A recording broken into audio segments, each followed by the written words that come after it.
وفاقی وزیر داخلہ شیخ رشید نے کہا ہے کہ اگلے 3 ماہ بہت اہم ہیں مگر کچھ نہیں ہونے جا رہا۔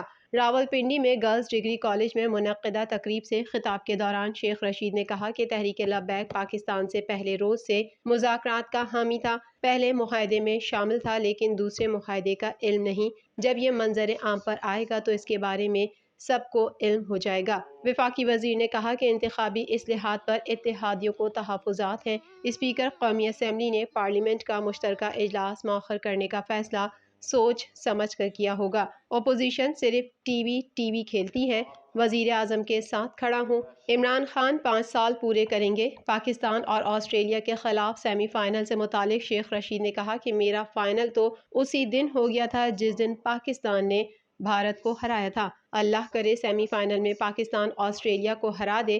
سارے پاکستانی کھلاڑیوں کے ساتھ میری دعائیں ہیں۔